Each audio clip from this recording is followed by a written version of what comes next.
بسم الله الرحمن الرحیم. زمونږ دغې ورور تپوس کړی په کمنټس کې نو چې یاره د دې انسان سره جنات ولې ملګري کېږي یا پې جنات ولې راځي. نو د دې یو څو وجې کېدی شي. یوه وجه دا ده چې کله کله دا جنات په سحر یا جادو کې بند دي. څنګه چې جادوګران له خپلې طریقې ورځي، موږ ته خو د دغې علم نشته ځکه چې جادوګران په دې باندې پوهېږي. نو کله کله دا جنات په جادو کې بند شي، په یو انسان باندې مسلط شي او هغه له تکلیف ورکوي. لکه څنګه چې یو نیم انسان زموږ په سر باندې پیسې واخلي، څوک راکې مړ کړي او څوک له چې کوم دی نو تکلیفونه ورکوي. نو دغه شانتې دا جناتو هم دا ساحران او جادوګران د ځان تابع جوړ کړي. دویمه دا ده چې جنات په خپله انسان سره داسې شي چې خوښې شي، یا د دیندارۍ په وجه چې دی دینداره دی، یا په دې وجه ورسره شي چې بدې شي چې دی دینداره ولې دی. دریم دا دی چې یا دا جنات د انسان سره ایس بیس شي، خوښې شي، بس یا دینداره دی یا نه دی، خو د جن دی خوښ شو، لکه څنګه چې په تجربو کې تیر شوي. او بعضې وخت کې دا جناتو ته تکلیف میلاو شوي، یا د هغوی بچو ته یا دغه شانتې هغوی ته په ذات خود، لکه بعضې وخت کې موږ اوبو ته کاڼي ولو، په ډیرانونو په ګندګیانو باندې کاڼي ولو، یا موږ دا ګندونه ورغورځو.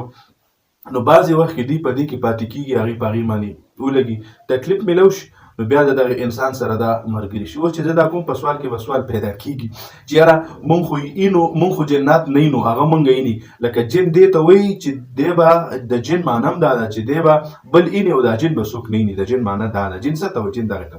نو دی خو مونږ نه ایني، مونږ ایني خو مونږ نه اینو، خو بیا هم په دې کې بدماشان شته، په دې کې چې کوم دی نو طاقتور شته چې ځان ته څه وایي که نه.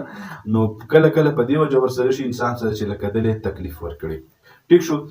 بعضې وخت کې چې کوم دی نو دا جنات د دې انسان سره په دې وجه شي چې لکه د ده بد اعمال وي، بد پلقه شي دی، نو هغه بد جنات د ده سره ملګري شي. کوم چې څنګه چې په موږ کې مسلمانان کافران شته، دغه شان په دې کې مسلمانان او کافران شته، شیطانان چې ورته وایي، نو هغه دغه بدو خلکو سره ملګري شي. لکه بعضې داسې دي چې زمونږ مشایخو دا لیکلي دي او زما په تجربه کې یا زمونږ د دې عملیاتو والا استادانو د ملګرو په تجربه کې تیر شوي دي چې او موږ د سره ځکه نیو چې دی دا کار کوي، موږ به سره ځکه یو چې دی دا کار کوي. نو او بله دا ضروري نه چې د هر انسان سره د جن ملګری شي. ټیک شو. بعضې خلک چې کوم دی هغه وایي چې یاره جنات په چا باندې نشي راتللی او هېڅ هم نشي کولی، جنات هر څه کولی شي. د دې تپوس د سلیمان علیه السلام نه وکړه چې څنګه بیت المقدس یې څنګه جوړ کړی و، صحیح شو. او د هغې د لاس هغه دا کویان اوس هم شته چې کوم هغې کنیستې دي، هغې اوس وګورئ 4-5 اوس هم شته چې هغې نه خلک اوبه څښي.